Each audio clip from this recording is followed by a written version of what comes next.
Hi, students. I thought I'd sketch up number 28. You deserve it. You know that. So here we have it. The two forces, F1 and F2, shown in figure 4-52A and B, looking down, act on a 18.5 kilogram object on a frictionless tabletop. So that blue dot's the object, like a hockey puck. If F1 is 10.2 newtons and F2 is 16.2 newtons, find the net force on the object and its direction for A and B. So what I'm going to do is just kind of give you a little thumbnail sketch what's going on here. So let's take part A. I'm going to overlay a vector onto F2, and then I'm going to use that tip to tail concept so you see what the resultant vector looks like. Oh, I didn't get to, let me try to pin, yeah, there we go. So I'm going to put it right there. And if you add F2 and F1 together, you get a third vector.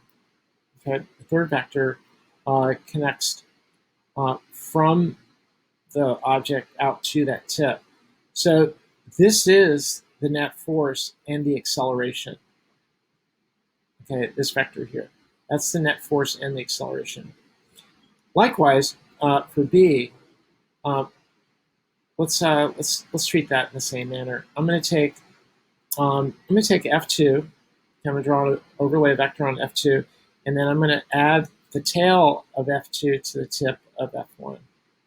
And then here's the direction of the net force right there.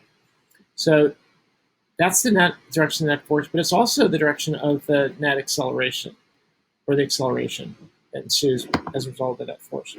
Okay, let's take it one step at a time. All right, we're going to make a list of forces, okay? And then we're going to add them up using the component method. So for diagram A, we have F1x, F1y, F2x, and F2y. Now, this is actually, I'm kind of overdoing it, but I want to show you what these forces are.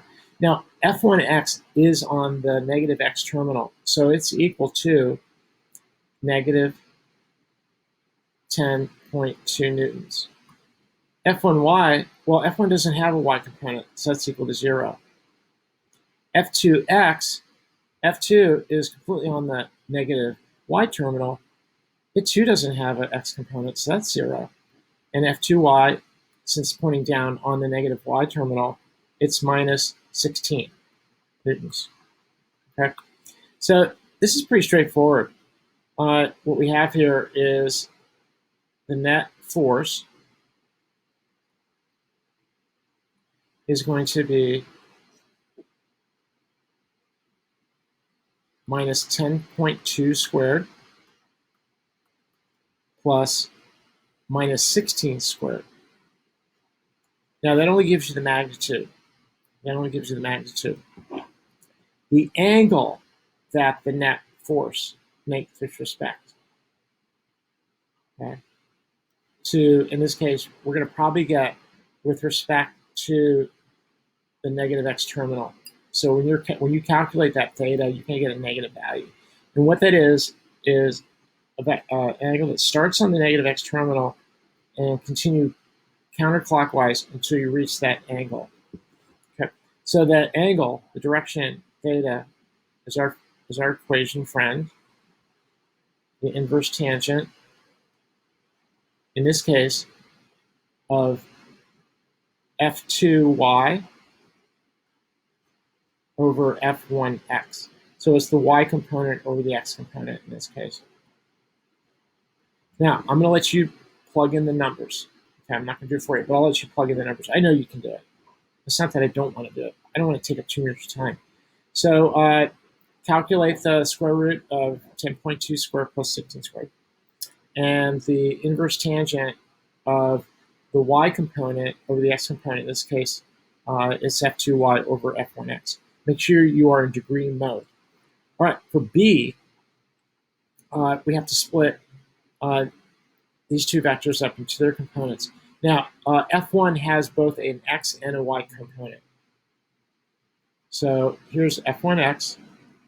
And to get F1x, you take the magnitude of f1, which is 10.2, and multiply it by the cosine of the angle that f1 makes with respect to the positive x terminal. I see that f1 is 30 degrees below the positive x terminal. If you take that to be 120 minus 90. So I'm going to suggest that you put in minus 30 degrees. Okay, that'll be your f1x component. Your f1y component, 10.2 times the sine of negative 31, or excuse me, 30 degrees. Okay, so that would be your f1y component. F2x is 0 because f2 is on the y-axis, positive y-axis. So there's no x component. Okay, it doesn't project onto the x-axis. It's all on the y-axis. So f2y is going to equal 16 newtons. All right. So you first have to make your list of components, and then assemble the x's and square them, assemble the y's and square, add them up.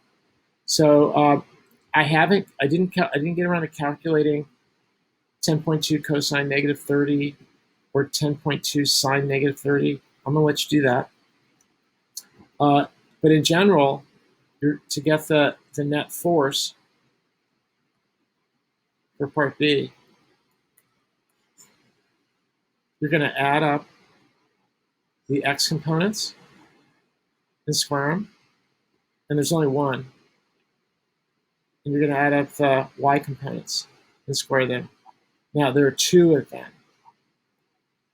And then use that same equation to find the angle. But this time, you're going to have the sum of the y components over the sum of the x components. That ratio, take the inverse tangent of that. All right, I hope I did not too much for you, but I did enough for you to work through the problem. Okay? All right, have a good evening.